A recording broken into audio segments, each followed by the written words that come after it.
Ayat ini berkata, mata Tuhan tertuju kepada orang-orang benar. Tolong digarisbawahi, ternyata mata dan telinga Tuhan tidak tertuju kepada semua orang di dalam hal dia menolong. Hanya kepada orang-orang tertentu. Makanya banyak yang bertanya, Bu, saya kok lihat dia tuh ya kalau berdoa dijawab loh. Bergumul kok dijawab, punya masalah kok dijawab, saya ini kok enggak. Saya selalu berkata, kasih Tuhan itu tidak bersyarat. Waktu saudara bikin dosa, saudara minta ampun, diampuni Tuhan karena kasih itu tidak ada syaratnya. Tapi untuk mengalami berkat Tuhan dan janji Tuhan itu ada syaratnya. Selalu di dalam Alkitab itu ada syarat. Nah, hari ini dikatakan mata Tuhan tertuju, sayangnya tidak ditulis kepada semua orang Kristen. Enggak, saudara, mata Tuhan tertuju kepada orang benar. Karena banyak yang menyebut dirinya Kristen tetapi ternyata hidupnya tidak benar. Nah, hari ini kita mau belajar. Sebelum kita bahas lebih lanjut, saya mau tanya dulu, siapa yang mau jadi orang benar? Semua mau. Kenapa? Karena ada janji Tuhan buat orang benar. Ada penyertaan Tuhan buat orang benar. Karena mata Tuhan tertuju kepada orang benar. Bahkan telinga Tuhan terarah kepada teriakan orang-orang benar. Mazmur 92 ayat 12 sampai ayat 15 kita akan baca. Ini ya syarat menjadi orang-orang benar, di sini ada, kita akan baca. Mazmur 92 ayat 12 sampai ayat yang ke-15. Iya. Kita baca bersama, 1, 2, 3. Orang benar akan bertunas seperti pohon korma, akan tumbuh subur seperti pohon aras di Libanon. Mereka akan ditanam di bait Tuhan, akan bertunas di pelataran Allah kita. Pada masa tua pun mereka masih berbuah, menjadi gemuk dan segar. Untuk apa? Memberitakan bahwa Tuhan itu benar, bahwa Ia gunung batuku dan tidak ada kecurangan padanya. Dikatakan di sana orang benar itu bertunas seperti pohon korma. Bagaimana menjadi orang yang benar, saudara? Ya tentunya ya tidak serta-merta jadi Kristen langsung benar. Enggak, makanya Yesus bilang bukan setiap orang yang berseru padaku Tuhan, Tuhan yang akan masuk di dalam kerajaan sorga. Jadi tidak semua orang Kristen itu akan masuk sorga. Tolong digarisbawahi, ada syarat saudara, kita harus menjadi orang benar. Di sana dikatakan orang benar itu bertunas seperti pohon korma. Kita akan belajar bersama tentang kenapa Alkitab berkata pohon korma. Saudara, pohon korma ini sebuah pohon yang luar biasa, makanya sampai Alkitab mencatat, ya tidak ditulis di Alkitab pohon manggaku ini. Tidak ada, atau bertunas seperti pohon langsat. Tidak ada. Kenapa pohon korma? Ada apa dengan korma, saudara? Saudara sudah pernah makan buah korma? Sudah ya. Di Palu ada pohon korma? Ada, Pak Yo tanam hidup. Ya Pak Yo ya. Hidup, tapi di Indonesia juga banyak yang tanam tidak bisa berbuah. Di Indonesia banyak yang tanam pohon korma tapi nggak bisa berbuah. Sama dengan zaitun. Ya, minyak zaitun ditanam di Indonesia, teman saya sekeliling pekarangan hotelnya semua pohon zaitun sampai gede-gede tapi tidak bisa berbuah. Jadi memang ini pohon pilihan. Dia nggak sembarang bisa. Kenapa pohon korma itu saudara diambil sebagai contoh di dalam Alkitab? Orang benar bertunas seperti pohon kurma. Karena untuk menjadi orang benar itu ada proses. Kenapa ada proses? Saudara, kita ini dibesarkan di dalam keluarga kita puluhan tahun. Waktu kita dibesarkan dalam keluarga, iya kalau mama papa kita sudah bertobat dari kecil dan benar berakar dalam firman. Kalau enggak, ada begitu banyak doktrin yang masuk di kepala kita dari kecil, diisi oleh teman, sahabat, orang tua, lingkungan. Dan itu semua kan bukan firman. Dulu kita berpikir kalau orang bikin jahat sama kita, kita balas 7 kali lebih jahat. Dulu kan, sekarang semua sudah tidak kan? Atau masih ada? Udah enggak kan saudara? Kita sudah berubah ya. Maunya saudara itu apa? Yang sudah berubah siapa? Halo, ada orang di sini? Ya, dulu kita sebelum bertobat kan kita kalau orang bikin jahat kita balas lebih jahat. Orang cerita kita jahat, kita cerita dia lebih jahat. Itu dulu. Amin. Atau masih ada yang sekarang kayak begitu? Ya. Wih, banyak ya, banyak. Perlu dibaptis ulang ini. Buka kolam baptisan. Orang rendam 20 menit. Mungkin dulu waktu dibaptis belum kena bibirnya, belum kena air. Jadi direndam 20 menit supaya dibuka mata langsung di rumah Bapa di sorga. Memang masih banyak. Nah makanya kita sekarang mau belajar. Saudara, kalau kita beribadah dengar firman, bilang Tuhan buka mata hatiku, supaya aku mengerti, supaya aku berubah. Karena berkat Tuhan itu hanya mengikuti orang benar. Masa kita mau hidup gini-gini terus saudara? Ada perubahan dong di dalam hidup kita. Kenapa pohon korma tercatat di dalam Alkitab saudara? Tentu pohon ini unik dan harus kita contohi. Yang pertama, pohon korma ini pohon pilihan. Dia ditanam di satu daerah dan keadaan yang tidak mudah. Di tanah yang kering, berbatu, di padang gurun. Hanya orang-orang yang berani hidup dan melewati padang gurun yang akan menjadi orang pilihan Tuhan. Kenapa hanya sedikit orang yang bisa dipilih Tuhan dan diberkati Tuhan? Karena tidak semua orang Kristen mau melewati padang gurun. Amin. Kita semua pengennya enak, pengennya semua serba instan, pengennya semua serba Tuhan tolong. Ada masalah hari ini, pengennya besok dijawab Tuhan. Manusia semua pengen berada di tempat yang nyaman, tidak dipungkiri. Tetapi kenapa pohon kurma menjadi unik? Ini adalah salah satu pohon yang bisa hidup di tempat yang tidak semestinya. Kalau kita tanam tanaman atau pohon atau apapun, kita jaga supaya kadar air di tanahnya itu selalu cukup supaya dia tidak mati. Beda dengan pohon kurma. Pohon kurma tidak hidup seperti kebanyakan tanaman lain yang dengan enak bisa hidup di suasana yang nyaman. Kalau saudara cuma jadi orang Kristen yang mau tinggal dalam keadaan yang nyaman, maaf, kayaknya engkau tidak bisa menjadi orang benar. Karena orang benar itu harus bertunas seperti pohon kurma. Nomor 1, tanah di tempat di mana pohon kurma itu tumbuh, itu udah beda dulu. Makanya saya selalu berkata, kalau Anda mau melihat kemuliaan Tuhan, maka saudara harus diproses. Dianiaya, ditekan. Yang belum dianiaya saya doakan supaya teraniaya. Yang belum ditekan saya doakan supaya ditekan hari-hari ini. Amin. Cuma itu pilihan engkau bisa menjadi orang benar. Di tempat yang tidak nyaman. Karena di sanalah Tuhan membentuk hidup kita. Enggak semua orang itu mau saudara ada di tempat yang tidak nyaman. Sepanjang umur pengiringan saya ikut Tuhan, kayaknya saya selalu berada di tempat yang tidak nyaman.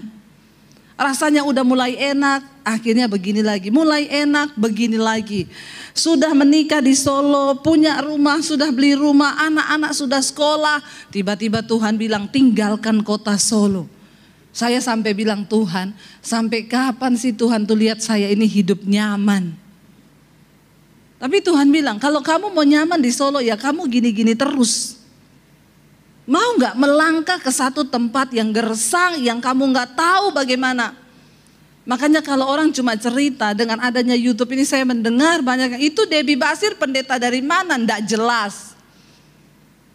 Karena mereka tidak melihat ketika saya diproses Tuhan. Mereka cuma lihat ketika Tuhan mengorbitkan saya. Mereka tidak ada di dalam hidup saya. Yang tahu persis di sini Kak Angki sama Kak Feni ini.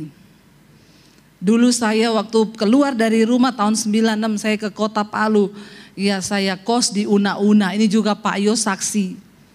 Ya tapi bukan saksi bisu ya Pak. Yang lucu Pak Yo ini lucu saudara. Waktu saya diundang pertama kali di sini. Jadi ceritanya ya pertama ibu lihat saya pelayanan di Jakarta ya Bu. Di gereja WTC, di gerejanya Pak Wiryo saya khotbah. Lalu Ibu Iren bilang coba cari tahu hubungi itu Ibu Debbie Basjir. Terus Ivon ngomong itu sepupu saya Bu. Oh ya udah coba undang ke sini katanya. Ya biar jadi pembicara di Palu.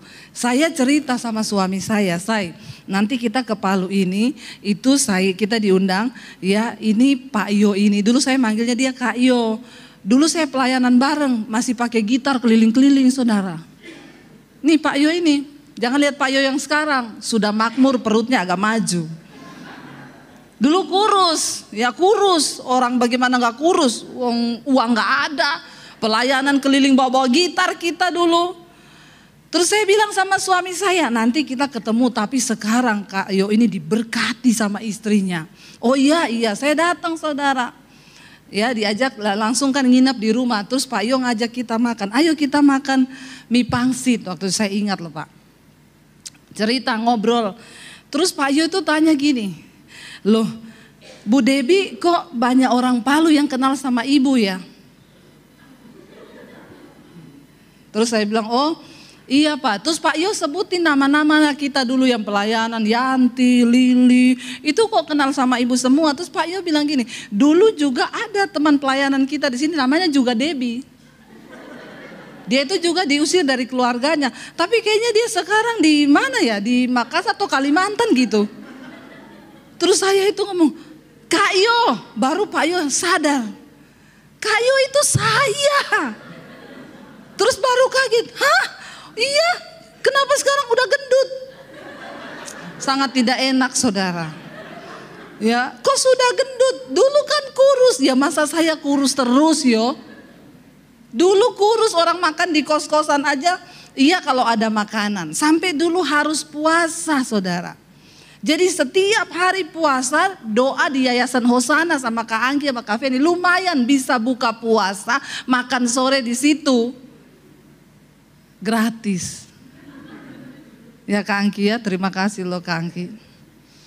Saya itu melihat bagaimana ya Tuhan itu membentuk. Habis doa di Yayasan Hosana balik ke kos-kosan di Una-Una ya Kak waktu itu ya, di Una-Una saudara.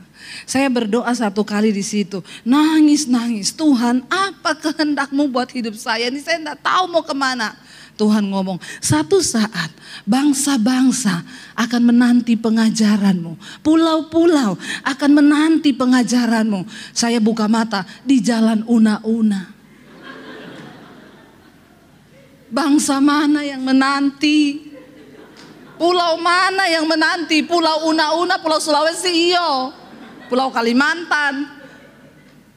Bangsa-bangsa apa? Secara manusia saudara, coba. Apa yang kita mau lihat? Tuhan, apa yang Tuhan lakukan dengan hidupku? Ketika saya memilih Yesus, saya malah masuk di dalam tekanan, persoalan, masalah. Gak enak.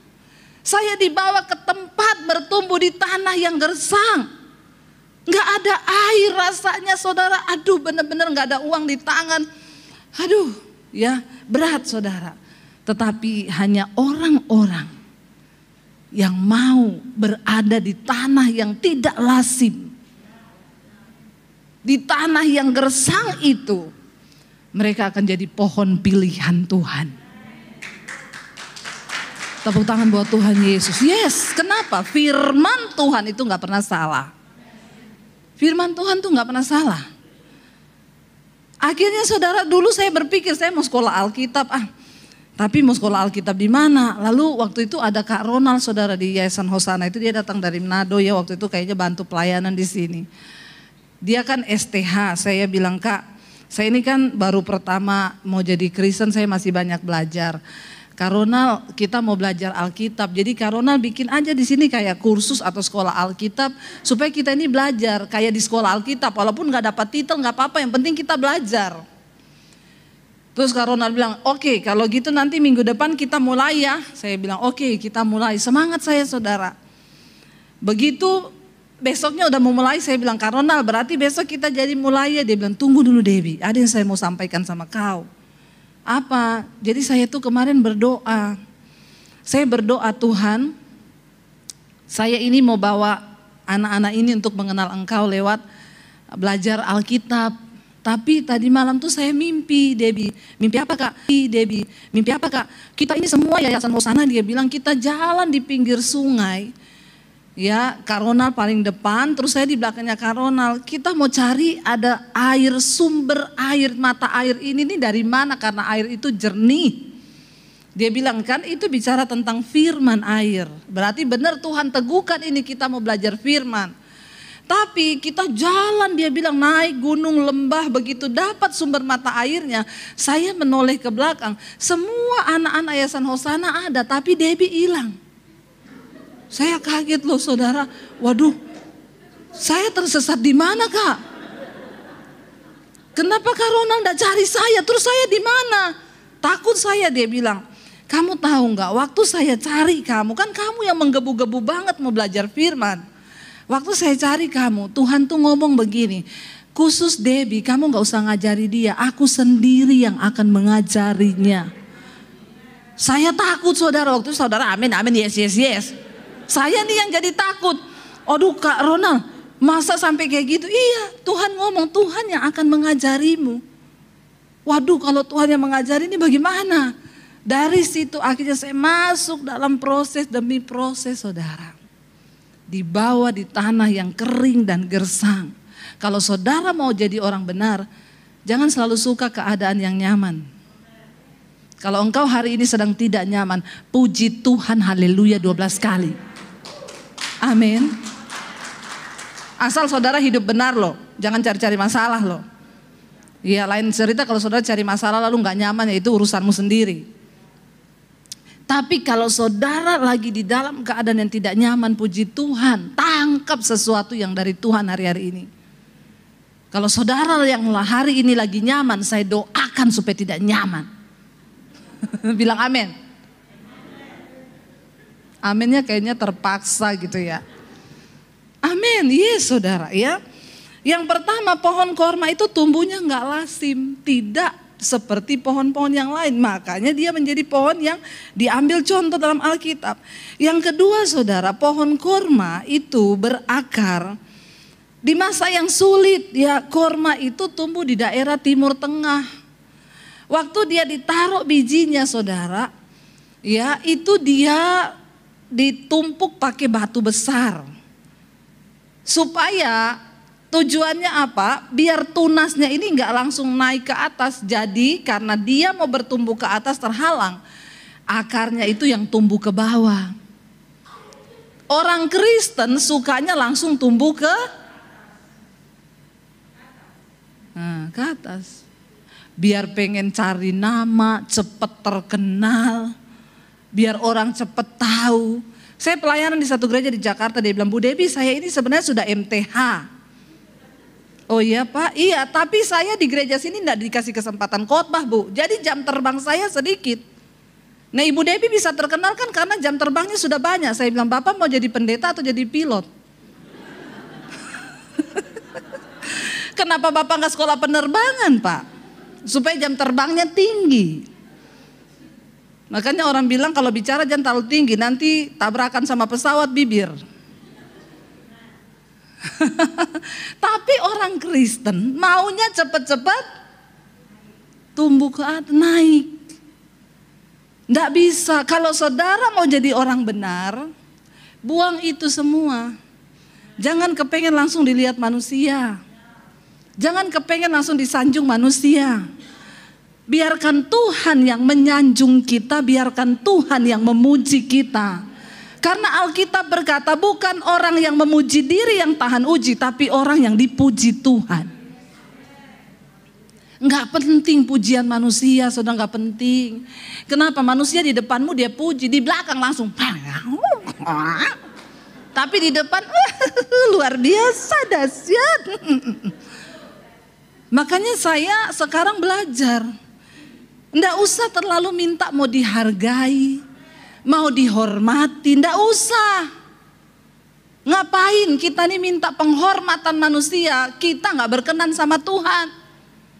Tapi ketika kita cari penghormatan Tuhan, ya, maka kita ini berkenan di hadapan Tuhan. Saya baca status kemarin seseorang di Facebook. Gara-gara Natal kemarin saya omongin aja di sini, nggak apa-apa saudara. Natal Bamak bikin hilang damai sejahtera.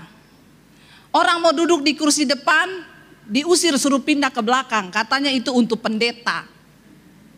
Kalau gitu biar dihormati, jadilah pendeta kau, supaya kau dihormati. Please saudara ya. Ayo kita mengerti, banyak orang Kristen aneh. Semua itu sudah diatur di Alkitab. Ya makanya kita ini gak usah cari penghormatan manusia. Kenapa banyak orang berantem, banyak orang kecewa? Karena cari dihormati. Gak penting penghormatan manusia, yang penting Tuhan yang puji kita. Saat engkau merendahkan diri, Tuhan yang akan meninggikan. Ya gak usah sombong saudara. Mari kita belajar jadi orang yang biar Tuhan yang puji kita. Kita belajar saudara. Bukan karena kayanya, bukan karena terhormatnya.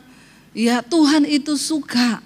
Nah tapi saudara, manusia rata-rata kita ini pengen langsung tumbuh ke atas. Kenapa pohon korma dijadikan contoh? Ditekan pakai batu besar supaya tidak bisa tumbuh ke atas. Dia tumbuh ke bawah, berakar untuk apa? Cari sumber air. Ketika saya diproses Tuhan bertahun-tahun, puluhan tahun, tidak ada yang kenal siapa Debbie Basir itu siapa. Tidak ada yang tahu. Tapi waktu Tuhan mengangkat saya, orang bicara, siapa itu Debbie Basir? Cuma top gara-gara YouTube. Orang dari mana? Karena mereka tidak lihat ketika saya proses berakar ke bawah. Setelah akar kita kuat, kenapa pohon korma itu saudara bisa tumbuh di padang pasir itu? Kalau datang badai semua pohon tercabut. Pohon korma bertahan. Biar badai datang mungkin dia jadi miring gini saudara. Habis itu dia balik ulang. Enggak jatuh dia. Kenapa? Akarnya itu kuat. Orang bisa mau menjatuhkanmu, orang bisa memfitnah kamu, orang coba menghancurkanmu. Nggak apa-apa, mungkin kelihatannya kamu gini, habis itu wung. Sebab engkau berakar kuat di dalam Tuhan. Saya ini mengalami fitnahan, mengalami omongan, saya cuek aja, Tuhan yang tahu hidupku. Orang gak tahu, makanya Deb, saya dengar orang ngomong gini loh tentang kamu. Nggak apa-apa, itu haknya dia, mulut-mulutnya dia. Emang kita bisa sumpel mulut orang? Nggak bisa. Bagian kita bagaimana kita berespon sesuai dengan firman Tuhan. Amin saudara. Nggak usah sombong, nggak usah cari dihormati. Ya apalagi kita berpikir mungkin karena merek yang kita pakai, baju yang kita pakai, orang hormat sama kita. Enggak. Jangan saudara. Biar Tuhan yang hormati kita. Mencari penghormatan manusia itu sia-sia. Kalau di Jakarta, di kota-kota besar kita lihat orang pakai barang bermerek saudara untuk dapat penghormatan dari manusia. Saya tuh kemarin di pesawat tiba-tiba nangis saudara. Saya nonton film kan di pesawat ya karena lama penerbangan ke sini saya putar film Crazy Rich Asia. Nonton film itu memang hedonnya hedon. Semua barang bermerek, orang lewat itu iklan kayak toko. Bajunya LV, tasnya ini, pokoknya dia jalan itu iklan berjalan saudara. Saya tuh lihat film itu tiba-tiba saudara. Jadi sebelum kesini itu saya ditelepon sama jemaat Mesbah Doa. Mereka mengasihi saya, ibu ulang tahun kan kemarin, saya ini tergerak beliin ibu sepatu. Jadi ibu ke Plaza Senayan, ibu ke sana, ibu ambil aja ibu masuk di toko LV. Ibu ambil sepatu, saya sudah titip di situ. Nomor 40, ibu coba, cocok, ibu bawa pulang. Nanti ibu ketemu sama mbaknya namanya ini. Saya datanglah ke LV saudara di Plaza Senayan ya, agak gugup juga. Saya bilang sama suami sama anak-anak saya, aduh masuk di LV itu tampang saya begini lagi. Orang masuk di LV itu nggak sembarang saudara. Saudara baru mau dekat-dekat tokonya sudah dilirik sama security.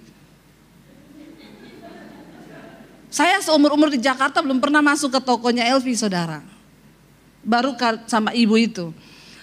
Saya datang antri, jadi itu toko enggak boleh banyak orang di dalam, hanya boleh 5 apa 6 orang, itu pun yang sudah pesen, yang belum antri, jadi orang itu antri di depan berdiri pakai garis saudara. Saya datang ketemu security-nya, mas saya udah mau coba sepatu, oh udah janjian sama siapa bu, sama mbak ini, mari bu, jadi saya lewatin yang antri. Dipikir saya member, padahal cuma karena ada pesan. Ya udah saya coba sepatu saudara, ini loh sepatunya ini loh, 16 juta ini. Kemarin saya mau pakai, Glenn bilang, tante hati-hati loh banyak tai sapi di Palu. Saya bilang tidak apa-apa, nanti lap lagi no. Ya 16 juta, bajalan jadi begini. Saya masuk saudara, saya coba, gimana pas bu? Pas, muat, oke itu aja ya. Tiba-tiba saya lihat ada tas di situ, warna putih, saya seneng. Daging saya bicara, bolehlah beli, kamu kan juga udah punya uang. Nggak apa-apalah, orang kamu udah berkati gereja-gereja bangun itu transfer, sekali transfer 50 juta, 100 juta. Nggak apa-apalah, beli satu lah buat kamu. Saya tanya, mbak tasnya berapa ya? Oh ini ya bu, 65 juta. Saya udah mau gesek kartu saudara, ATM saya sudah mau ambil 65 juta ya, iya. Mau gesek ada suara di hati saya, beli bata sama semen buat buat gereja di desa. 65 juta itu sudah jadi satu gereja daripada kamu pakai itu tas. 65 juta cuma untuk kesombongan dan harga dirimu. Saya ini mau beli tas LV itu bisa saudara, bisa, sangat bisa. Tapi saya bersyukur masih ada Roh Kudus yang ingetin. Karena apa? Kita nih kalau pakai barang bermerek jalannya jadi beda. Bener. Kalau nggak bisa jaga hati, ini saja saya tiap pakai 16 juta ya. Baru kemarin Pak Yo kasih turun, saya hampir jatuh di trotoar kan. Begitu turun kepleset sepatu saya bunyi krek, aduh lecet ini. Jadi begitu saudara. Pakai barang mahal tuh jadi begitu, makanya kalau nggak bisa jaga hati jangan. Tapi saya lihat di Palu ya orang pakai baju tas LV semua ya. LV sukanya sih. Ya. Jangan pakai ke luar negeri, itu nanti digunting kalau palsu saudara. Tapi saya melihat saudara, benar kita ini mau apa yang mau disombongkan. Jangan, mari kita berdoa supaya perkenanan Tuhan. Pohon korma itu gak langsung tumbuh ke atas, ditaruh batu. Kadang-kadang Tuhan perlu taruh batu di hidup kita. Batunya apa? Difitnah orang. Saya pelayaran sama suami ke Amerika, udah bangga banget kita. Mau sombong kan? Bangga, kenapa? Dikasih kelas bisnis, kelas Qatar. Ya Qatar itu sekali terbang 50 juta, PP 1 orang saudara. Ratusan juta kita berangkat. Mau sombong, di sana diizinkan Tuhan naik private jet. Kayak Syahrini sama Reno Balak. Reno Balak. Ya. Tapi baru mau sombong, dikasih batu sama Tuhan. Saya dipanggil pendetanya, Bu, saya ini dapat WA dari seorang di Jakarta, pendeta juga. Nih WA-nya ibu baca, kenapa kamu izinkan Debbie Basir khotbah di gerejamu? Itu suaminya dulu pernah nyuri keyboard di gereja saya. Suami saya dituduh nyuri keyboard. Itu fitnahan yang sangat-sangat luar biasa. Tapi saya tahu, terima kasih buat batu ini Tuhan. Mengingatkan kita supaya jangan sombong. Kita pulang ke apartemen, saya ajak suami saya gandeng tangan. Terima kasih untuk fitnahan yang begitu hebat. Tuhan, saya kirim itu bukti chattingan ke salah satu teman saya di Jakarta. Dia bilang, Bu, perkarakan Bu. Pakai pengacara, udah kebangetan orang ini fitnah, gak ada buktinya loh Bu. Saya bilang, gak usah, biar dia berurusan dengan Tuhan. Bukan bagian kita. Tapi itu jadi batu. Biar kita ini tidak sombong. Seringkali ada batu-batu yang Tuhan terletakkan biar kita tuh nggak cepet gini loh. Waktu gitu sadar lagi. Ke bawah lagi berakar saudara. Pohon kurma itu menjadi pohon yang sangat bahkan bermanfaat dan berkhasiat. Kalau orang lemah di padang pasir, saudara yang pernah ke Israel, yang belum ke Israel nanti siapkan uang, kita berangkat nanti setelah karantina dipersingkat. Nih saya udah banyak sekali yang mau daftar berangkat, tapi di Jakarta masih karantina. Kita kalau ke Israel itu kita ambil kurma kalau sarapan pagi, ya dia punya guide bilang bawa kurma ya taruh di plastik, bawa di tas. Kenapa? Kalau di jalan pusing, kurang air atau tiba-tiba energinya berkurang, makan satu kurma akan bikin tambah bersemangat. Kalau saudara menjadi pohon kurma artinya apa? Saudara bisa menjadikan orang lain itu bersemangat. Hidupmu akan berdampak bagi banyak orang. Jangan sampai orang lagi bersemangat lihat saudara langsung hilang semangatnya. Tapi mari kita menjadi seperti pohon kurma yang menjadikan orang lain bisa bersemangat ketika melihat hidup kita, mendengar pengajaran kita. Saya bersyukur ada begitu banyak orang kesaksian, Bu, saya nggak jadi cerai sejak saya dengar khotbah-khotbah Ibu, iman saya bangkit. Kemarin saya ketemu sama satu jemaat orang Palu. Dia bersaksi, Bu Debbie, saya Ibu Marta yang sering WA Ibu dulu itu loh. Dalam hati saya, oh ini tuh Ibu Marta itu yang WA saya terus. Tiap hari dia WA saya saudara. Bu, anak saya kerasukan Bu, bagaimana ini Bu? Saya bilang, Ibu saya enggak bisa tolong Ibu ya. Ibu cari Tuhan. Jangan cari saya jauh. Ibu bangkitkan iman, Ibu layani anakmu yang kerasukan. Nanti malam dia WA lagi, Bu ini anak saya gini-gini. Ibu cari Tuhan. Saya pelayanan di Solo, dia telepon, Bu jadi saya mesti bagaimana? Cari Tuhan, jangan cari saya Bu. Ibu orang terdekat dengan anak ibu, ibulah yang bisa melayani dia. Karena orang kerasukan tuh bolak-balik lagi. Kalau dia belum ini datang lagi setannya, malah ajak 7 roh yang lebih jahat. Jadi ibu harus bangkitkan iman ibu. Lalu dia bilang gini, kemarin dia ketemu saya, Bu Debbie tahu nggak Bu? Tadinya saya itu kepahitan sama ibu. Terus saya bilang, Ibu pikir cuma ibu? Saya juga kepahitan sama ibu. Sasadiki batel. Bu saya ingat ibu pernah yang sangat memberkati saya ketika ada suami istri minta didoakan anaknya mau balik ke Amerika, suruh ibu tumpang tangan. Dia bilang, saya ingat ibu ngomong, Bapak Ibu, saya tidak akan tumpang tangan sama anak Bapak Ibu. Bapak Ibu lah yang harus tumpangkan tangan ke anakmu, bukan saya. Dia bilang, saya ingat itu Bu, di situ iman saya bangkit. Oh berarti saya yang harus memang layani anak saya. Dia bangkit, dia perkatakan, iblis engkau tidak bisa mengintimidasiku. Aku telah dibeli oleh darah Yesus. Masa laluku, semua dosa-dosaku sudah diampuni di atas kayu salib. Karena firman Tuhan berkata begini-begini, dia baca Alkitab, lancar saudara. Akhirnya iblisnya kelepek-kelepek saudara. Cuma dilawan dengan firman. Lalu akhirnya ketika dia berperang, dalam nama Yesus aku bakar engkau. Roh yang bukan dari Tuhan. Menggelepak-gelepar anaknya, akhirnya pingsan, habis itu anaknya sadar. Dan sampai hari ini tidak pernah kerasukan lagi.